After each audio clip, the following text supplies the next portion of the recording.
Hello guys, आज हम NCERT की क्लास 9th की दूसरी पोइम विंड का अध्ययन करेंगे। विंड यानी कि हवा। हवा के बिना हमारा जीवन इम्पॉसिबल है।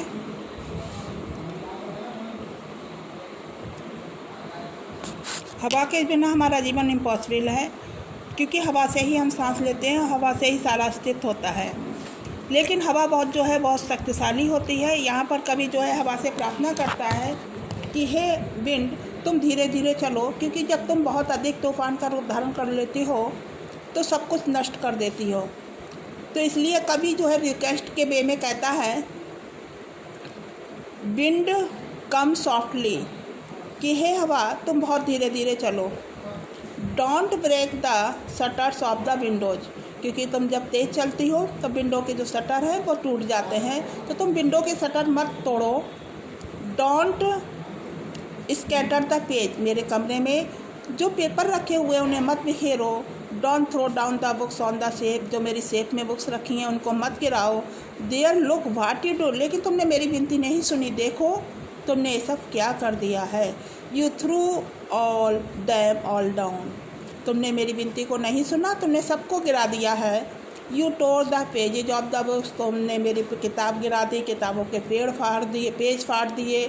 यू ब्रॉट रेन अगेन, और तुम तेज हवा के साथ बारिश भी ले आए हो। You are very clever at poking fun at weakness, फिर कभी कहता है कि तुम बहुत चालाक हो, तुम जितने भी कमज़ोर लोग हैं ना उनके साथ बड़ा अच्छा मजाक कर लेते हो। फ्रेल क्रम्बलिंग हाउसेज, कमज़ोर घरों को गिरा देते हो, कमज़ोर दरवाज़ों को तोड़ डालते हो। क्रम्बलिंग रैफ्टर, और जो पल्लियाँ लगी होती है घर में उनको गिरा देते हो। क्रम्बलिंग वुड, और लकड़ियों को भी गिरा देते हो। क्रम्बलिंग बॉडी, शरीर को जो कमज़ोर लोग होते हैं उनको भी तुम नष्ट कर देते हो। क्रम्बलिंग लाइफ, जीवन को भी नष्ट कर देते हो कमज़ोर। और क्रम्बल हार्ट, और जो कमज़ोर दिल के लोग हैं ना उनको भी तुम तोड़ देते हो।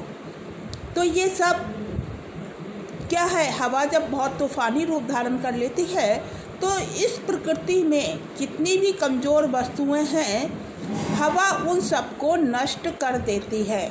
तो ये जो स्टार्टिंग की 8 पंक्तियां हैं, इससे हमें यह शिक्षा मिलती है कि हमें अपने आप को मजबूत बनाना है और जीवन की परिस्थितियों का सामना करते हुए हमें आगे बढ़ना है। हम तभी आगे बढ़ सकते हैं जब हम अपने आप में, हमारा आत्मविश्वास वो कैसा होगा, बहुत अधिक मजबूत होगा। ये इस कविता का आंतरिक भाव है। फिर नेक्स्ट 8 लाइन है, the wind got windows and crushed them all, wind ने क्या किया, विनोय किया, यानी कि छाटा। जो कमज़ोर लोग थे उन सबको उसने नष्ट कर दिया। जैसे जब गेहूं से भूसा निकालते हैं तो उसमें उस क्रिया को हम विनोय बोलते हैं। उसमें भूसा अलग हो जाता है, गेहूं अलग छटके जाता है। यानी कि जो हमारी सार की वस्तु है, सार की वस्तु क्या है जो हमारे लिए महत्वपूर्ण है, वो गेहूं है।